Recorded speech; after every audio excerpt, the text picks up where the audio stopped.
చూపిస్తాను. ఆ సాక్ష్యం ఏంటంటే మా బాబు బర్త్డే లాస్ట్ వీక్ జరిగింది.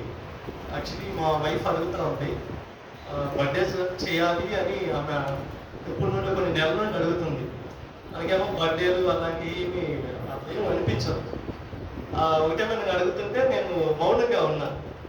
ఎందుకంటే ప్రార్థన చేస్తున్నాను ఒక పక్క, నాకు ఇంకా ఆయన యొక్క తలాంతో లేకపోతే ఆయన మాట అనేది నాకేం చెప్పలేదు.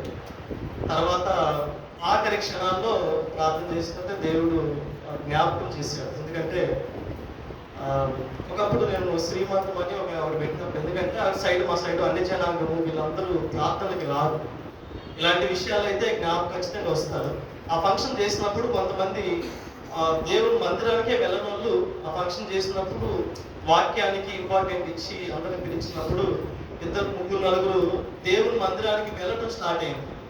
అది నాకు జ్ఞాపకం చేశాడు మరలా.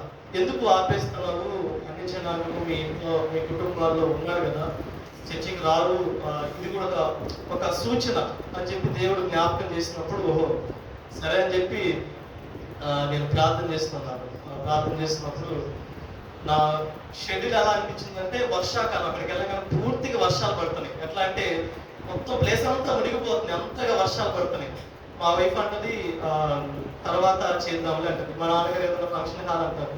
కానీ దేవుడు ఆ డేట్ ఇచ్చాడు.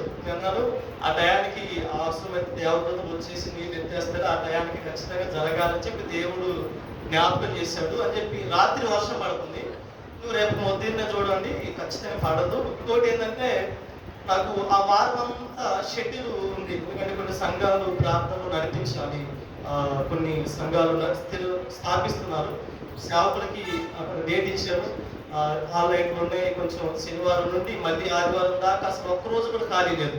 నేనేం ప్రార్థన చేశానంటే, ఇది కూడా దేవుని పనే కదా ప్రభువా, వాళ్ళు సంఘం స్థాపిస్తున్నారు, ఆ ప్రార్థన కూటాలు అయిపోయిన దాకా చిరుగు పడకూడదు ప్రభు అని ప్రార్థన చేస్తున్నప్పుడు అద్భుత రీతిగా వర్షం బాగా పడిపోయింది.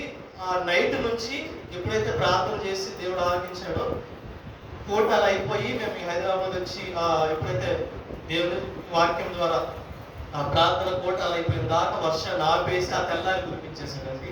అద్భుత రీతిగా అన్ని జనాంగం అయితే కూర్చొని వచ్చి దేవుని వాక్యాన్ని విని దేవుని యొక్క ప్రేమను పంచుకొని ఈ దినాన సాక్షిగా నిలబడుతున్నారు. మా కుటుంబంలో దేవుడు గొప్ప కార్యం చేశాడు. మా బాబుకి నూతన సంవత్సరాన్ని ఇచ్చి ఆ బిడ్డని వాడుకొని ఒక పరిచారకుడిగా వాడుకొని అన్ని జనాంగానికి సువార్త వెళ్ళడానికి దేవుడు గొప్ప కార్యం చేశాడు. మా ప్రేమలో తోడున్నాడు. నా యొక్క పరిచయ విషయంలో కూడా దేవుడు ఇచ్చిన బాధ్యత ప్రకారం నడిపిస్తున్నారు. అందు నిమిత్తమై దేవుడికి కృతజ్ఞతలు చెల్లిస్తున్నారు. చిన్న సాక్ష్యం దేవుడు దీవించి ఆశీర్వదించుగాక. ఆమేన్. మన జీవితాలను ఈ రీతిగా దేవుడు కాపాడి రక్షించి బలపరుస్తూ సంఘాన్ని సేవకులను నడిపిస్తున్న దాన్ని బట్టి దేవునికి ఒకసారి చేతులెత్తి దేవునికి స్తోత్రం చెల్లిద్దాం. స్తోత్రం స్తోత్రం స్తోత్రం స్తోత్రం. ఇంతటితో సాక్ష్యాలు అర్పించుకోండి.